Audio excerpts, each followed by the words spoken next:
नमस्कार, बहुत बहुत स्वागत। न्यूज 24 पर मैं आपके साथ पूजा राठौर शर्मा। सीधा रुख कर रहे हैं संसद का। दोनों ही सदनों की कार्यवाही शुरू हो चुकी है।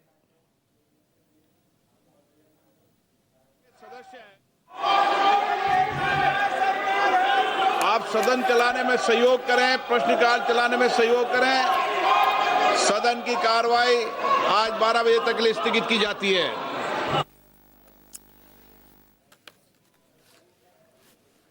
और देखिए, लोकसभा में हंगामे के चलते कार्यवाही को दोपहर 12 बजे तक के लिए स्थगित कर दिया गया है। फिलहाल आपकी टीवी स्क्रीन पर तस्वीर राज्यसभा से।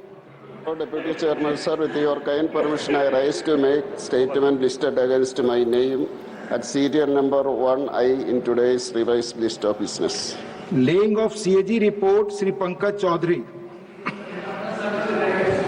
सभापति महोदय, मैं आज की संशोधित कार्यसूची में मेरे नाम के सामने संविधान के अनुच्छेद 151 के खंड 1 के अधीन। तो देखिए, आज का दिन संसद में बहुत अहम रहने वाला है क्योंकि आज केंद्र सरकार लोकसभा में 3 अहम विधेयक पेश करने जा रही है। 130वां संविधान संशोधन विधेयक है जिसे आज सरकार पेश करेगी और इसके तहत पीएम हो, सीएम हो या मंत्री हो, अगर उन पर गंभीर मामले हैं तो उस पर अब कार्रवाई होगी।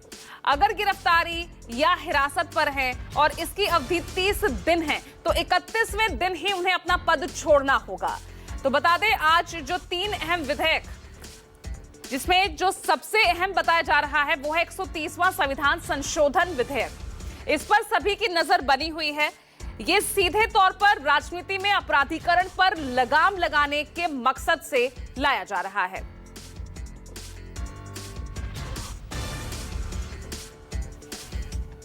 और चलिए, हमारे साथ ग्राउंड जीरो से, पार्लियामेंट से ही लाइव जुड़ रहे हैं 2 सहयोगी, प्रशांत देव और वरिष्ठ सहयोगी हैं रमन कुमार।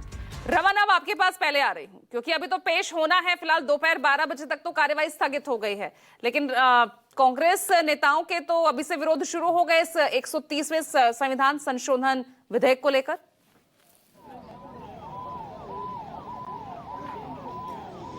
देखिए, ये महत्वपूर्ण बिल पेश होना है और सरकार की तरफ से दलील ये दी जा रही है कि अभी तक इस संबंध में कोई कानून नहीं बना था जिसका दुरुपयोग हो रहा था। अरविंद केजरीवाल का एग्जाम्पल सभी के सामने है। जिस तरीके से अरविंद केजरीवाल पर गंभीर आरोप लगे, वो जेल गए लेकिन मुख्यमंत्री का पद नहीं छोड़ा।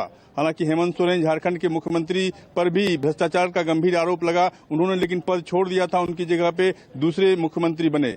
लेकिन कहीं न कहीं कानूनी प्रावधान में कमी थी और इस कमी को दूर करने के लिए सरकार की कोशिश है कि इस बिल को संसद की अस्थायी समिति के पास भेजा जाए, वहां पे पूरी चर्चा होने के बाद फिर से वापस संसद में इसे लाया जाए और उसके बाद इसे पेश किया जाए। लेकिन केसी वेणुगोपाल, जो कि संगठन मंत्री हैं, संगठन महासचिव हैं कांग्रेस पार्टी के और लोकसभा के सांसद हैं, उन्होंने नोटिस दी है कि अभी तक इस बिल के बारे में कोई जिक्र नहीं किया गया है। विपक्षी दलों के नेताओं से, विपक्षी दलों के सांसदों से कोई जिक्र नहीं किया गया है, इसीलिए नोटिस दिया गया है और उम्मीद है कि जब ये बिल पेश होगा अमित शाह की तरफ से, तब काफी हंगामेदार होने की संभावना है।